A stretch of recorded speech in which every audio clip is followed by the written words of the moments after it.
ಆತ್ಮೀಯ ಬಂಧುಗಳೇ, ಮಹಾಭಾರತ ಉದ್ಯೋಗ ಪರ್ವ. ಇದರಿಂದ ಕೌರವ ಮತ್ತೆ ಪಾಂಡವರ ಸೈನ್ಯ ಇದೆಯಲ್ಲ, ಇದು ಯುದ್ಧ ಭೂಮಿಗೆ ಹೊರಡೋದು.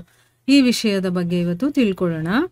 ವೈಶಂಪಾಯನರು ಹೇಳ್ತಾರೆ, ರಾಜನೇ, ಕೆಲವೇ ಸಮಯದಲ್ಲಿ ಸ್ವಚ್ಛವಾದಂತಹ ಒಂದು ಬೆಳಗ್ಗೆ ಆಯಿತು, ಪ್ರಭಾತವಾಯಿತು. ಅಂದರೆ ಏನು ಕಲ್ಮಶ ಇಲ್ಲ, ಅಷ್ಟು ಚೆನ್ನಾಗಿ ಶುಭ್ರವಾಗಿರುವಂತಹ ಒಂದು ಬೆಳಗಿನ ಜಾವ ಆಯಿತು.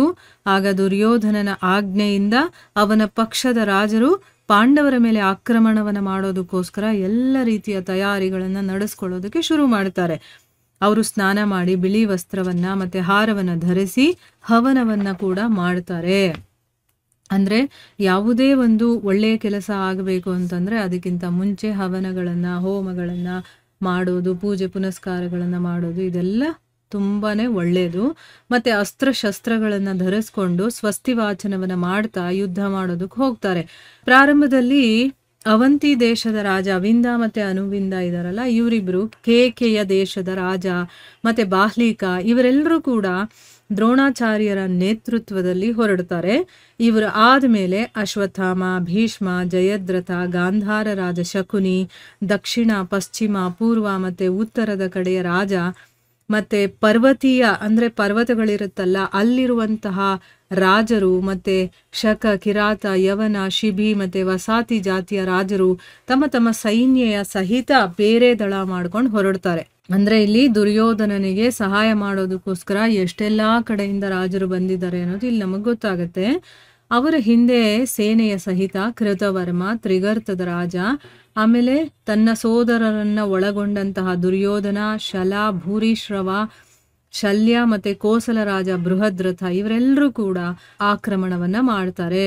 ಮಹಾಬಲಿ ಧೃತರಾಷ್ಟ್ರ ಪುತ್ರ ಕವಚವನ್ನ ಧರಿಸ್ಕೊಂಡು ಕುರುಕ್ಷೇತ್ರದ ಹಿಂದಿನ ಅರ್ಧ ಭಾಗದಲ್ಲಿ ಸರಿಯಾಗಿ ವ್ಯವಸ್ಥಾಪೂರ್ವಕವಾಗಿ ಅವರೆಲ್ಲರೂ ಕೂಡ ನಿಂತರು. ದುರ್ಯೋಧನ ತನ್ನ ಶಿಬಿರವನ್ನ ಯಾವ ರೀತಿ ಸುಸಜ್ಜಿತಗೊಳಿಸಿದ್ದ ಅಂತಂದ್ರೆ ಅದು ಇನ್ನೊಂದು ಹಸ್ತಿನಾಪುರದ ಹಾಗೇನೆ ಕಾಣಿಸ್ತಿತ್ತು. ಅಂದ್ರೆ ಅಷ್ಟು ಚೆನ್ನಾಗಿ ಅವನು ಅರೇಂಜ್ಮೆಂಟ್ ಮಾಡಿದ್ದ. ಅದಕ್ಕೋಸ್ಕರ ಬಹಳ ಚತುರ ನಾಗರಿಕರು ಕೂಡ ಅದರಲ್ಲಿ, ಮತ್ತೆ ನಗರದಲ್ಲಿ ಯಾವುದೇ ಭೇದ ಕಾಣಿಸ್ತಾ ಇರಲಿಲ್ಲ. ಅವ್ರಿಗೇನು ಅಂತಂದ್ರೆ ನಾವು ಹಸ್ತಿನಾಪುರದಲ್ಲೇ ಇದೀವೇನೋ ಅನ್ನೋ ರೀತಿ ಅವ್ರಿಗಿತ್ತು. ಅಂದ್ರೆ ಅದು ಒಂದು ನಗರದ ಹಾಗೆ ಇತ್ತು. ಮತ್ತೆ ಬೇರೆಲ್ಲ ರಾಜರಿಗೂ ಕೂಡ ಅವನು ಅದೇ ರೀತಿ ನೂರಾರು ಸಾವಿರಾರು ಡೇರೆಗಳನ್ನೆಲ್ಲ ಹಾಕಿಸ್ತಾರಲ್ಲ ತಂಗೋದಕ್ಕೆ, ಅದನ್ನೆಲ್ಲ ಹಾಕ್ಸಿದ್ದ. ಈ 5 ಯೋಜನೆಯ ರಣಾಂಗಣದಲ್ಲಿ ಅವನು ನೂರಾರು ಛಾವಣಿಗಳನ್ನ ಹಾಕ್ಸಿದ್ದ. ಆ ಛಾವಣಿಗಳಲ್ಲಿ ರಾಜರು ತಮ್ಮ ತಮ್ಮ ಬಲ ಮತ್ತೆ ಉತ್ಸಾಹದ ಅನುಸಾರವಾಗಿ ಅವರು ಅಲ್ಲೆಲ್ಲರೂ ಕೂಡ ತಂಗಿದ್ರು. ರಾಜ ದುರ್ಯೋಧನ ಬಂದಿರುವಂತಹ ರಾಜರಿಗೆ ಅವನ ಸೇನೆಯ ಸಹಿತ ಎಲ್ಲ ರೀತಿಯ ಉತ್ತಮ ಭಕ್ಷ್ಯ ಭೋಜನಗಳನ್ನ, ಈಗ ಬಂದವರಿಗೆ ಒಳ್ಳೆ ಊಟ ಉಪಚಾರಗಳನ್ನೆಲ್ಲ ಮಾಡಿಸ್ಬೇಕಲ್ವಾ, ಆ ಎಲ್ಲ ಸಾಮಗ್ರಿಗಳನ್ನು ಕೂಡ ಅವನು ಪ್ರಬಂಧ ಮಾಡಿದ್ನು. ಅಲ್ಲಿಗೆ ಬಂದಿದ್ದಂಥ ವ್ಯಾಪಾರಿಗಳು ಮತ್ತೆ ದರ್ಶಕರು ಇದಾರಲ್ಲ, ನೋಡೋದಕ್ಕೋಸ್ಕರ ಕೆಲವರು ಬಂದಿರ್ತಾರೆ, ಅವರನ್ನು ಕೂಡ ಅವನು ವಿಧಿಯ ಅನುಸಾರವಾಗಿ ನೋಡ್ಕೊಳ್ತಾ ಇದ್ದ. ಅವ್ರಿಗೆಲ್ಲ ಮರ್ಯಾದೆ ಗೌರವ ಕೊಟ್ಟು ನೋಡ್ಕೊಳ್ತಾ ಇದ್ದ. ಇದೇ ರೀತಿ ಮಹಾರಾಜ ಯುಧಿಷ್ಠಿರನು ಕೂಡ ದೃಷ್ಟದ್ಯುಮ್ನಾದಿ ವೀರರಿಗೆ ರಣಭೂಮಿಗೆ ಹೋಗೋದಕ್ಕೆ ಆಜ್ಞೆಯನ್ನ ಕೊಡ್ತಾನೆ. ಅವರು ರಾಜರ ಆನೆಗಳು, ಕುದುರೆಗಳು, ಕಾಲಾಳುಗಳು ಮತ್ತೆ ವಾಹನಗಳ ಸೇವಕರು ಮತ್ತೆ ಶಿಲ್ಪಿಗಳಿಗೋಸ್ಕರ ಒಳ್ಳೊಳ್ಳೆ ಭೋಜನ ಸಾಮಗ್ರಿಗಳನ್ನು ಕೊಡೋದಕ್ಕೆ ಅವನು ಆದೇಶವನ್ನ ಕೊಟ್ಟಿರ್ತಾನೆ. ಆಮೇಲೆ ದೃಷ್ಟದ್ಯುಮ್ನನ ನೇತೃತ್ವದಲ್ಲಿ ಅಭಿಮನ್ಯು, ಬೃಹತ್ ಮತ್ತೆ ದ್ರೌಪದಿಯ 5 ಮಕ್ಕಳನ್ನು ಕೂಡ ರಣಾಂಗಣಕ್ಕೆ ಕಳಿಸ್ತಾನೆ. ಆಮೇಲೆ ಭೀಮಸೇನ, ಸಾತ್ಯಕಿ ಮತ್ತೆ ಅರ್ಜುನನನ್ನ ಬೇರೆ ಸೈನ್ಯ ಸಮುದಾಯದ ಜೊತೆ, ಅಂದ್ರೆ ಇವ್ರನ್ನ ಬಿಟ್ಟು ಬೇರೆಯವ್ರು ಇರ್ತಾರಲ್ಲ ಅವ್ರ ಜೊತೆ ನೀವು ಹೋಗಿ ಅಂತ ಅಂದ್ಬಿಟ್ಟು ಕಳಿಸ್ಕೊಡ್ತಾನೆ. ಈ ಉತ್ಸಾಹಿ ವೀರರ ಹರ್ಷನಾದ ಇದೆಯಲ್ಲ, ಅದು ಆಕಾಶದಲ್ಲೆಲ್ಲ ಮೊಳಗೋದಕ್ಕೆ ಶುರುವಾಗತ್ತೆ. ಕ್ಷತ್ರಿಯರಿಗೆ ಯುದ್ಧ ಅಂತಂದ್ರೇನೆ ತುಂಬಾ ಇಷ್ಟ ಆಯ್ತಾ, ಅದಕ್ಕೋಸ್ಕರ ಎಲ್ಲರೂ ಉತ್ಸಾಹದಿಂದ ಇದ್ದಾರೆ. ಇವರೆಲ್ಲರ ಹಿಂದೆ ವಿರಾಟ, ದ್ರುಪದ ಮತ್ತೆ ಬೇರೆ ರಾಜರ ಜೊತೆ ಅವನು ಸ್ವಯಂ ಹೊರಡ್ತಾನೆ. ಅಂದ್ರೆ ಯುಧಿಷ್ಠಿರ ಕೂಡ ಹೊರಡ್ತಾನೆ. ಆಗ ದೃಷ್ಟದ್ಯುಮ್ನನ ಅಧ್ಯಕ್ಷತೆಯಲ್ಲಿ ಹೊರಡ್ತಾ ಇದ್ದಂತಹ ಆ ಪಾಂಡವರ ಸೈನ್ಯ ತುಂಬಿದ ಗಂಗೆ ಹೇಗೆ ಮಂದಗತಿಯಲ್ಲಿ ಸಾಗ್ತಾ ಇರುತ್ತೋ ಆ ರೀತಿ ಕಾಣಿಸ್ತಾ ಇದೆ. ಅಂದ್ರೆ ಗಂಗೆ ಹರಿದ್ರೆ ಶಾಂತವಾಗಿ ಹರಿದ್ರೆ ಹೇಗಿರುತ್ತೋ ತುಂಬಿದ ಗಂಗೆ, ಆ ರೀತಿ ಈ ಪಾಂಡವರ ಸೈನ್ಯ ಹೋಗ್ತಾ ಇರೋದು ಆ ರೀತಿ ಅನ್ಸುತ್ತೆ ಅವ್ರಿಗೆ. ಸ್ವಲ್ಪ ದೂರ ಹೋಗಿ ರಾಜ ಯುಧಿಷ್ಠಿರ ಧೃತರಾಷ್ಟ್ರನ ಮಕ್ಕಳನ್ನ ಭ್ರಮೆಗೊಳಿಸೋದಕ್ಕೋಸ್ಕರ ತನ್ನ ಸೈನ್ಯವನ್ನ ಏನು ಮಾಡ್ತಾನೆ, ಮತ್ತೆ ಸಂಘಟನೆ ಮಾಡ್ತಾನೆ, ಎಲ್ಲರನ್ನು ಸೇರಿಸ್ತಾನೆ.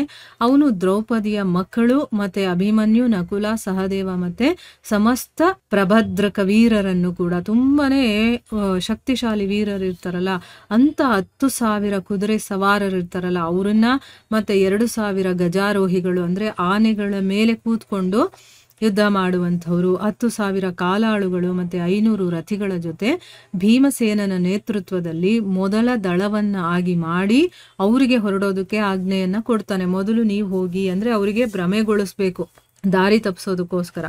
ಆಮೇಲೆ ಮಧ್ಯದ ದಳದಲ್ಲಿ ವಿರಾಟ, ಜಯತ್ಸೇನ ಮತ್ತೆ ಪಾಂಚಾಲ ರಾಜಕುಮಾರ ಯುಧಾಮನ್ಯು ಮತ್ತೆ ಉತ್ತಮೌಜನನ್ನ ಇಡಿಸ್ತಾನೆ.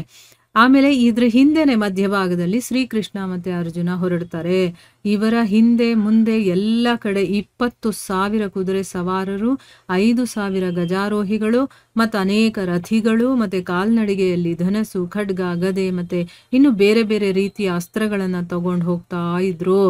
ಯಾವ ಸೈನ್ಯ ಸಮುದ್ರದ ಮಧ್ಯದಲ್ಲಿ ಸ್ವಯಂ ರಾಜ ಯುಧಿಷ್ಠಿರ ಇದ್ದನೋ ಅದರಲ್ಲಿ ಬೇಕಾದಷ್ಟು ರಾಜರು ಅವನನ್ನ 4 ಕಡೆಗಳಿಂದ ಸುತ್ತುವರೆದಿದ್ರು.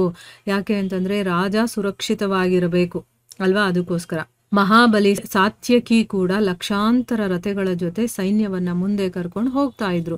ಪುರುಷ ಶ್ರೇಷ್ಠನಾದಂತಹ ಕ್ಷತ್ರದೇವ ಮತ್ತೆ ಬ್ರಹ್ಮದೇವ ಸೇನೆಯ ಜಗನಸ್ಥಾನದ ರಕ್ಷಣೆ ಮಾಡ್ತಾ ಇದ್ರು. ಅವರೆಲ್ಲ ತುಂಬಾ ಇಂಪಾರ್ಟೆಂಟ್ ಏನೇನಿತ್ತು ಆ ಜಾಗದಲ್ಲಿ ರಕ್ಷಣೆಯನ್ನ ಮಾಡುವಂತಹ ಕೆಲಸವನ್ನ ಅವ್ರು ಮಾಡ್ತಾ ಇದ್ರು. ಹಿಂದಿನ ಭಾಗದಲ್ಲಿ ನಡೀತಾ ಇದ್ದಂಥವ್ರು ಇವರಲ್ಲದೆ ಇನ್ನೂ ಬಹಳಷ್ಟು ಗಾಡಿಗಳು, ಸವಾರಿಗಳು, ಅಂಗಡಿಗಳು ಮತ್ತು ಆನೆ, ಕುದುರೆ ಮುಂತಾದ ಇನ್ನೂ ಬೇಕಾದಷ್ಟು ಸೈನ್ಯ ಕೂಡ ಅವರ ಜೊತೆಯಲ್ಲೇ ಇತ್ತು. ಆ ಸಮಯದಲ್ಲಿ ಆ ರಣಕ್ಷೇತ್ರದಲ್ಲಿ ಲಕ್ಷಾಂತರ ವೀರರು ಬಹಳ ಉತ್ಸಾಹದಿಂದ ತುಂಬಿದ್ರು ಮತ್ತೆ ಶಂಖದ ಧ್ವನಿಯನ್ನ ಅವರು ಮಾಡ್ತಾ ಇದ್ರು. ಕ್ಷತ್ರಿಯರ ಒಂದು ಪೌರುಷವನ್ನ ತೋರಿಸುವಂತ ಒಂದು ಸಮಯ ಅಲ್ವಾ, ತಮಗೇನ್ ಬಲ ಇದೆ, ಶಕ್ತಿ ಇದೆ, ವಿದ್ಯೆ ಇದೆ ಅದನ್ನೆಲ್ಲ ತೋರಿಸುವಂತ ಒಂದು ಕ್ಷಣವಾಗಿರೋದ್ರಿಂದ ಎಲ್ಲರೂ ಉತ್ಸಾಹದಿಂದ ಯುದ್ಧ ಮಾಡೋದಕ್ಕೆ ಕುರುಕ್ಷೇತ್ರ ರಣರಂಗದಲ್ಲಿ ಬಂದಿದ್ದಾರೆ.